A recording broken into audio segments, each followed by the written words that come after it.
تصور کریں ایک لمحے میں دنیا ہمیشہ کے لیے بدل جاتی ہے۔ ایک چمکتی ہوئی روشنی، ایک گرجتا ہوا جھٹکا، ایک تباہ کن دھماکہ اور پھر خاموشی۔ یہ ایٹمی جنگ کی خوفناک حقیقت ہے، ایک ایسا منظرنامہ جو نہ صرف انفرادی ممالک بلکہ پوری تہذیب کے وجود کو خطرے میں ڈال سکتا ہے۔ نمبر 1، انسانی جانوں پر فوری اثرات۔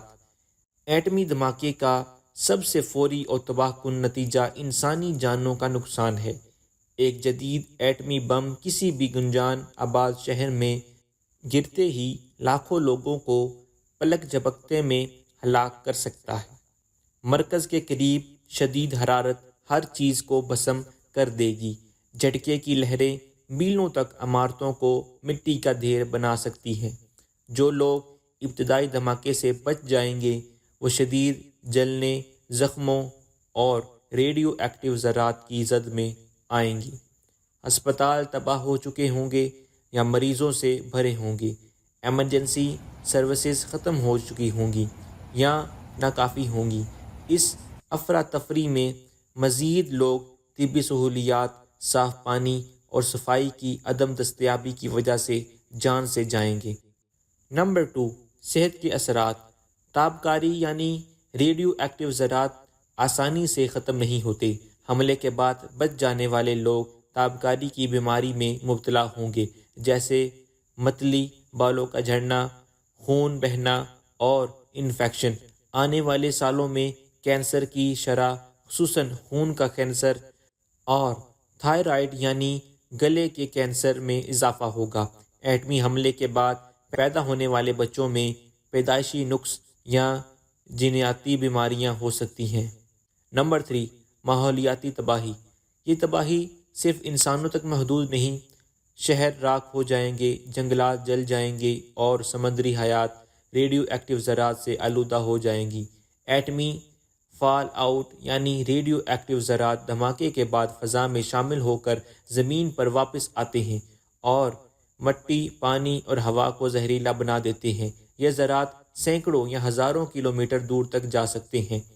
پودے اور جانور مر سکتے ہیں یا جینیٹک نقص کا شکار ہو سکتے ہیں۔ پورے کے پورے ماحولیاتی نظام ختم ہو سکتے ہیں، خاص طور پر اگر کئی بم استعمال کیے جائیں۔ نمبر 4، ایٹمی سردی۔ اب ایک اور خوفناک منظر کا تصور کریں۔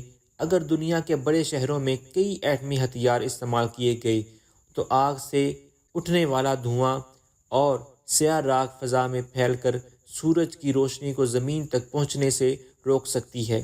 یہ عمل ایٹمی سردی کہلاتا ہے۔ سورج کی روشنی کے بغیر درجہ حرارت زمین پر اچانک گر سکتا ہے، فصلیں تباہ ہو جائیں گی، بارشوں کا نظام بگڑ جائے گا۔ وہ علاقے جو جنگ سے براہ راست متاثر نہیں ہوتے وہ بھی قحط سالی اور بھوک کا شکار ہو سکتے ہیں۔ جدید سائنسی ماڈلز کے مطابق اگر دنیا کی بڑی طاقتیں مکمل ایٹمی جنگ میں ملوث ہوں۔ نمبر 5، عالمی معیشت کا زوال۔ دنیا کی معیشت ایک دوسرے سے جڑی ہوئی ہے۔ ایٹمی جنگ کے بعد عالمی تجارت رک جائے گی۔ ہوائی جہاز، ہوائی سفر، سمندری راستے اور نقل و حمل کے نظام مفلوج ہو جائیں گے۔ بینک کاری، انٹرنیٹ اور توانائی کے ذرائع ختم ہو جائیں گے۔ چند دنوں یا ہفتوں میں ہی خوراک، ایندھن اور ادویات کی فراہمی بند ہو جائے گی۔ حکومتیں کمزور ہو جائیں گی، کچھ علاقوں میں قانون کی حکمرانی ختم ہو جائے گی اور لوگ زندہ رہنے کے لیے ایک دوسرے سے لڑنے لگیں گے اور ایک دوسرے کی جان کے دشمن بن جائیں گے۔ نمبر 6، سماجی اور ذہنی اثرات۔ ایٹمی جنگ کا نفسیاتی اثر بھی شدید ہوگا۔ جو لوگ بچ جائیں گے وہ شدید ذہنی صدمے، غم، معاشرتی ڈھانچے مفلوج ہو جائیں گے۔ لوگ متاثرہ علاقوں سے بھاگنے کی کوشش کریں گے جس سے مہاجرین کا بحران پیدا ہوگا۔ سرحدیں بند ہو سکتی ہیں، کچھ ممالک میں آمریت جنم لے سکتی ہے، قوموں کے درمیان اعتماد مکمل طور پر ختم ہو سکتے ہیں۔ نمبر 7، زمین اور مستقبل کی تباہی۔ اگرچہ کچھ انسان بچ بھی جائیں، زمین کو پہنچنے والا نقصان دہائیوں یا صدیوں تک برقرار رہ سکتا ہے اور جانوروں کو زہریلا کر دیں گی۔ نئی تہذیب بنانا تقریباً ناممکن ہوگا اور بدترین بات یہ ہے کہ ایٹمی جنگ میں کوئی حقیقی فاتح نہیں ہوتا، تباہی دونوں طرف ہی ہوتی ہے، انسانیت کا وجود ہی خطرے میں پڑتا ہے۔